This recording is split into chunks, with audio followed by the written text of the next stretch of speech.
Thank you. Come in again.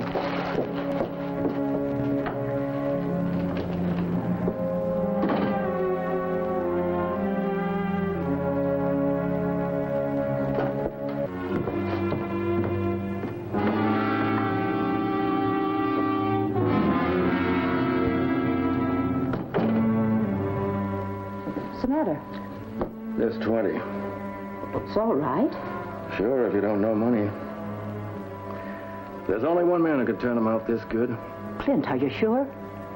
I've seen plenty of bad paper in my time. We don't want the police coming here. Not about counterfeit money. It's all right with me. No one's bothered us in years. Let's keep it that way.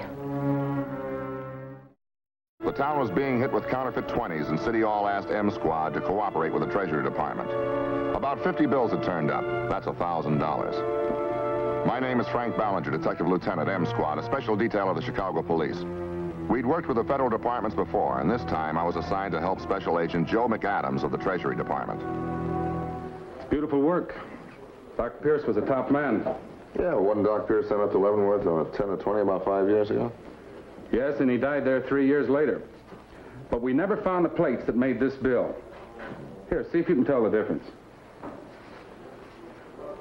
Yeah, that's a good job, all right. There's something about the curlicue around the figure 20 that doesn't look good. You got a good eye, Frank.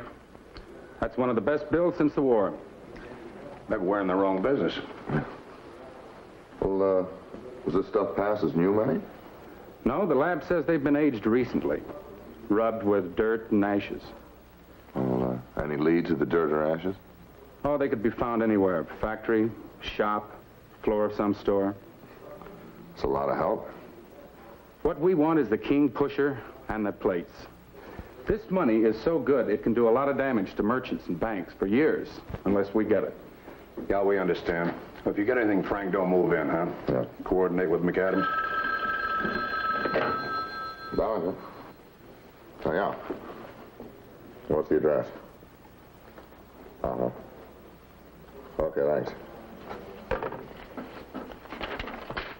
Well, this one's for you. 2-year bills showed up at this bank at Castle and Halstead. I'll cover it. Oh, look, is it all right if I keep this for a while? Sure. Just don't get caught spending it.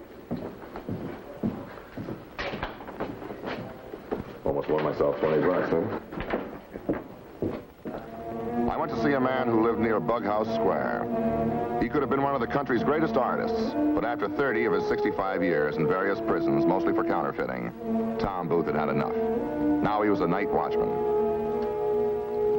You flatter me, Frank, if you think I can do this kind of work still. Not with these hands. I didn't say you did, Tom.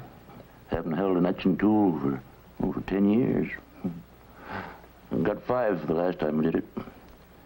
I put too much hair on Andrew Jackson's right here, see? Then you, can't identify the bill, huh? Hmm. Oh, come on, Tom. That's Doc Pierce's best artwork. You were his right-hand man. That's right, but my eyesight's been slipping. I got stuck for one of my own sawbucks a couple of months ago.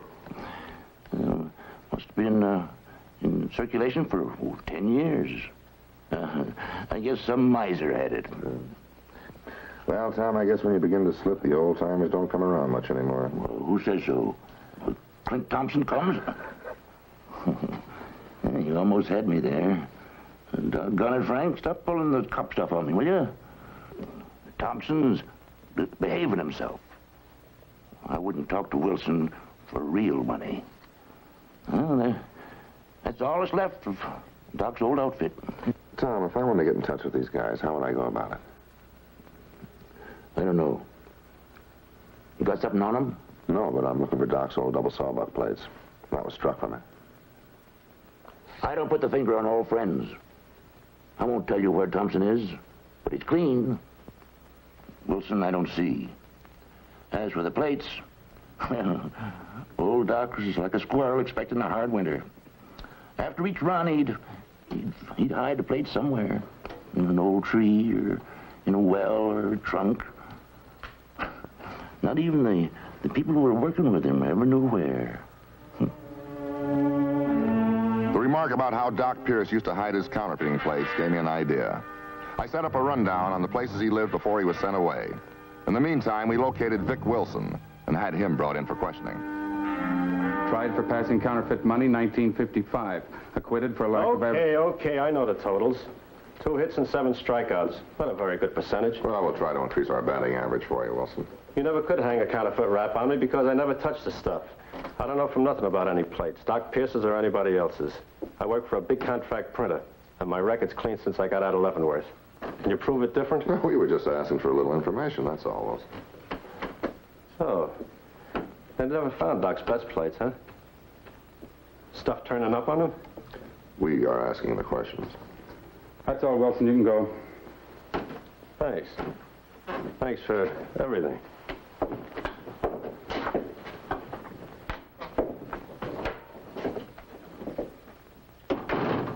What do you think? I think he was really surprised. I also think that we planted a bee in his bonnet, and it's going to keep buzzing. So all we got to do is to watch him and see where he takes us.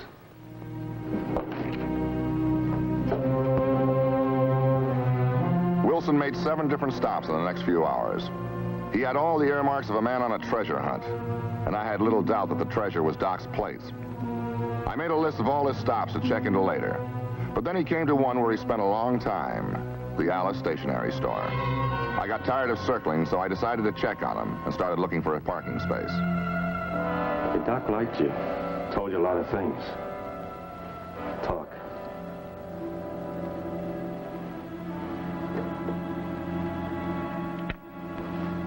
Come on, talk.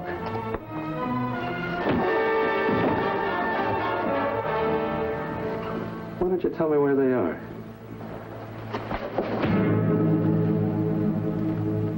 I'll have to take the place apart till I find out.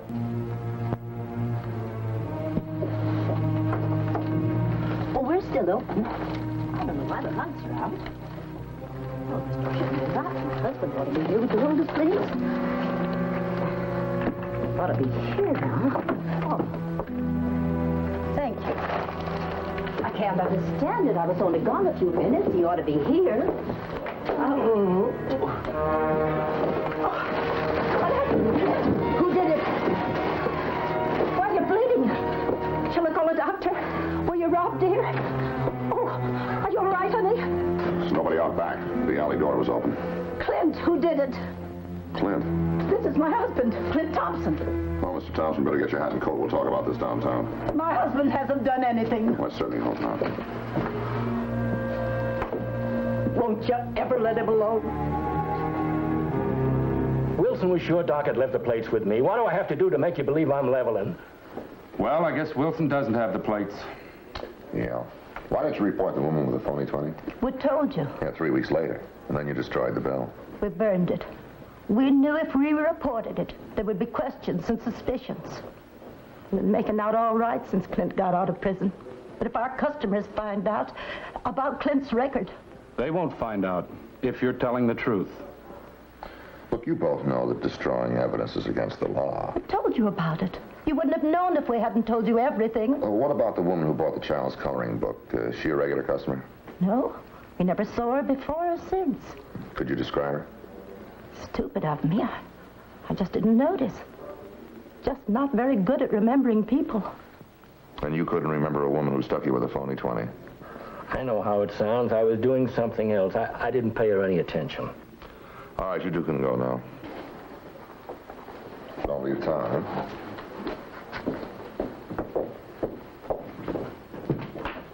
You know, some people are like that. Can't even describe their own mother. Anything on Wilson at all yet? No, I put on an APB on it. A lot of trouble digging up this list you wanted, Frank. Places Doc Pierce lived before he was nailed. 6 addresses in 2 years, huh? Well, maybe he didn't want to get caught like a sitting duck. I might as well give him a whirl. You want to take the first 3, Frank? Yeah, I'll check the rest. Yeah. Wear your rubbish, Frank. It's going to snow.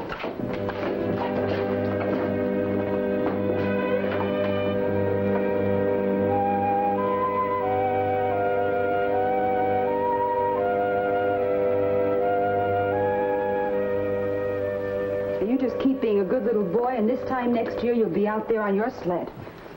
Remember, it snows every single year. Daddy's going to keep your sled just like new, and before you know it, you'll be out there playing on your sled. Now I'll get Daddy so you can say goodnight to him. George! George? Honey, I'm putting Billy to bed. Now, you want to come up? I'm right in the middle of something. I'll be up in a minute. Well, try and hurry.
George, this man claims to be a policeman and he wants to see you. Yes? What's it about? Oh, just a routine check, sir. Do you have any objection to my seeing your identification? Oh, of course not.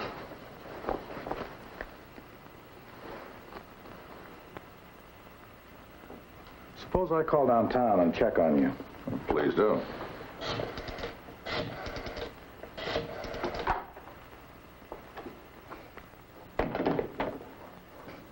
No, I guess you are what you say you are. Well, why did you think that I wasn't? We've been having a little financial trouble.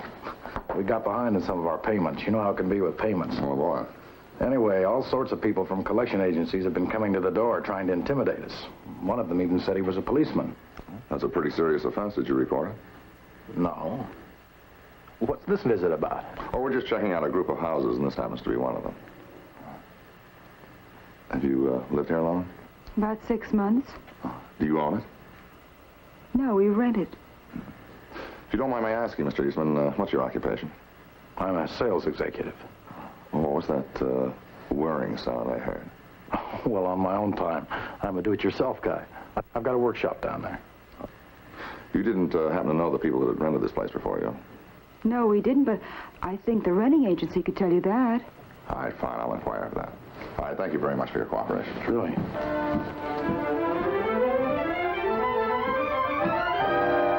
What I had seen in Eastman's house, a child's coloring book, could spell something or nothing. I told my boss and McAdams about it. They decided to wait and to watch the house on Daniel Street. I went back to see Tom Booth. Tom? Oh, Tom, it's Frank.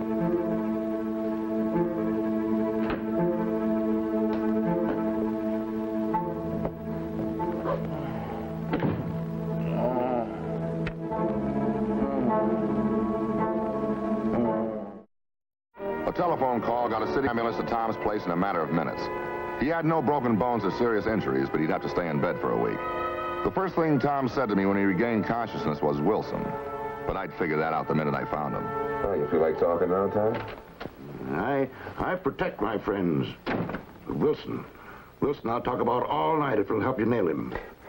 Well, what about the places that Doc lived, before he was set up? I mean, any place you can think of most likely where he would have stashed the plates? No idea. But wouldn't it be his last place? Yeah, but where was that? On Daniel Street. Wilson's off his head about those plates. Big plan to distribute them. He offered me a job in the operation if I tell him where the plates are. Yeah. Well, we got a job for him in Stateville Prison. Look, Tom, just take it easy for a while, and I'll have a man stationed outside, just in case. A child's coloring book, and the last house where a famous counterfeiter used to live. Here we had strong grounds for suspicion when we added it to the path of counterfeit 20s on the map. Now, these pins show where the bills were passed. You'll notice the concentration on the north side. Yeah, but not too many in the Eastman neighborhood. That's right. But some have been passed there, and close to the address. You know, it's a funny thing, but in most of our cases, queer money is spread thin over an entire city. That's some of the characteristics of an amateur job, huh? Or a very smart professional to confuse us. Eastman's our only lead. We'll watch him and his contacts. Unless our hand is forced, the Treasury Department wants everybody involved, not just the little guys. Well.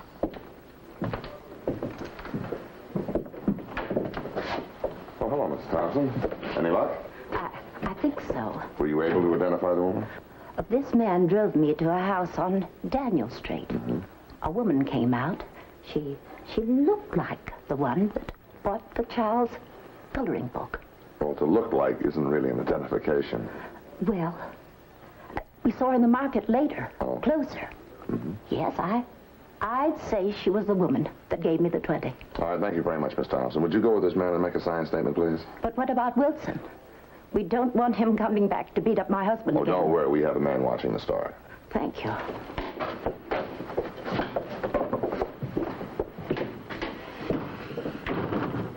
Well, she identified the Eastman woman. Well, you hit on it at her house last night, Frank. Yeah, but a woman like her. Something's wrong. I'd bet money on it. Eastman maybe, but not his wife. Sure, I called the paper. What's the fuss about? You should have called the police first. Well, you know it now. He called the newspaper instead of us, Frank. He thought the publicity would be good for his store. Tell him what you told me. All I said is one of your men came down to my store to talk to me about the counterfeit 20 just a while ago. What man? After the article came out in the paper, he read it. I certainly can't tell you any more than I told him. Well, could you describe him for us? He said he was a cop, about 6'1", 175 pounds, black hair and brown eyes. Vic Wilson. Sounds like him, all right. Yeah, that's him. Is he a gangster or something? What did you tell him? He wanted to know if I remembered who'd given me the 20. I said, sure, it was Dr. Harris. But certainly Dr. Harris is not mixed up in any counterfeiting, is he? What about the doctor, Ken? Well, he's out of his office, Frank. His nurse hasn't been able to reach him. What's his address? 752 Carlton Way. You don't think that Wilson... Sure, Wilson's after those plates. When you come along with me, we'd like to have you give us a full statement. What, again? Yes, I will. Thank you. Hi, I'm Lieutenant Ballinger of the police department. Have you been in contact with the doctor yet? Yes, he's on his way back now. But I've already told the other policeman all about it. The other policeman? Yes. A man about 175 pounds, 6'1", black hair and brown eyes? Yes, that's What the did you one. tell him? Well, I don't understand. Did you why- tell him who gave the doctor the counterfeit bill? Well, in a way. You see, we don't take in much cash, so I happen to remember there were just 3 people who paid with $20 bills Wednesday. Well, who are him they? Well, there's Mrs. Harold Quincy. She lives at Well, 14th. who else?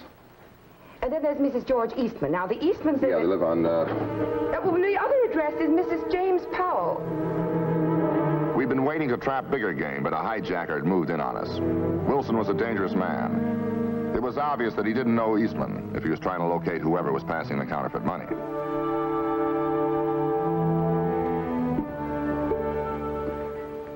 George, what are you doing home so early? It's been a pretty slow day, mostly just setting up appointments for the rest of the week. Oh, Billy just fell asleep. I was taking him in the bedroom. Well, here, let me do that.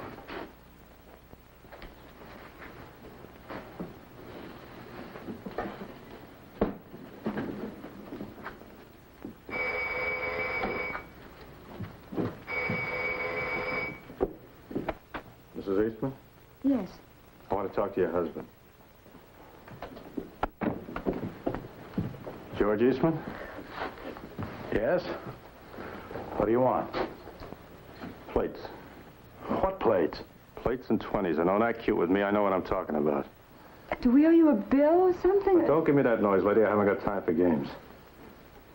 George, who is he? Keep out of the way. What is it, George? Now, don't be cute. I'll try it one more time. Where's the plates? I told you, I don't know what you're talking about. Does that help your memory any? Okay, I'll lay it out for you. Your wife gave the kid's doctor one of the double saw bucks. And Doc Pierce used to live in this place before he was sent up. That's no coincidence. You have his plates and you have his money. Get me the police. Why, I want... All right. I'll give it to you. Oh, that's better. Get in the kids' room, honey, and stay there. Remember, your husband's with me, so keep your trap shut. Now, hurry up. Come on, hurry it up. Do as he says, dear.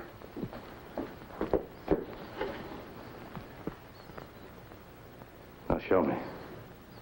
All right. They're downstairs in the cellar.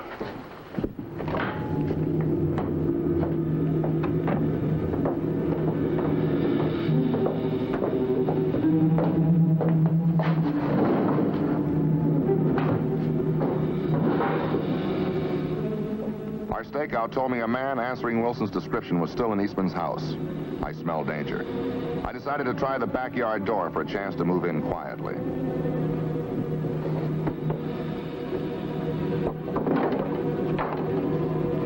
Not a bad day's work. Where's the place?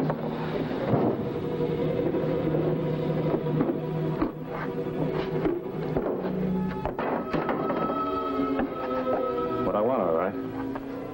These will be a do-it-yourself for you. I'll run another power line through here. Maybe you'll find another set of plates. Let's go. Now, will you leave us alone? Yeah, sure. Come on.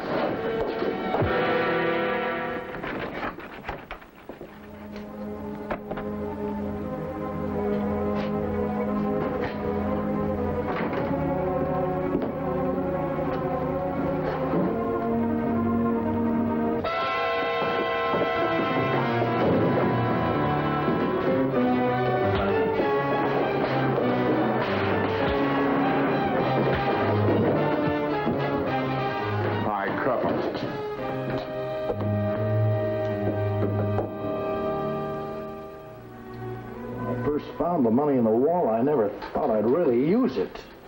You knew that you should have reported to the police immediately. Yes. Money pressures and bills piling up and people hounding us. We've always been living a little beyond our means, like a lot of people, I guess. But when my commissions began falling off, it was just impossible keeping up with things. When did you first start spending the counterfeit money? 3 months ago, when Billy had the accident. Crushed his knee. For a while, it looked as though he'd never be able to use his leg. And then he had to have this delicate operation.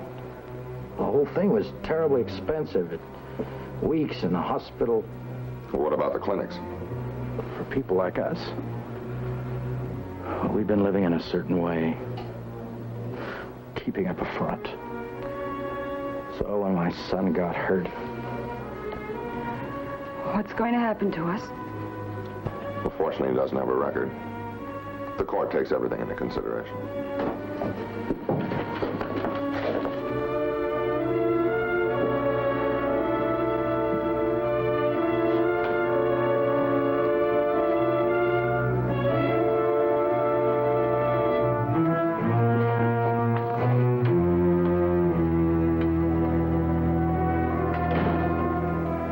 We had a counterfeiting ring, and it was only a little guy with domestic troubles.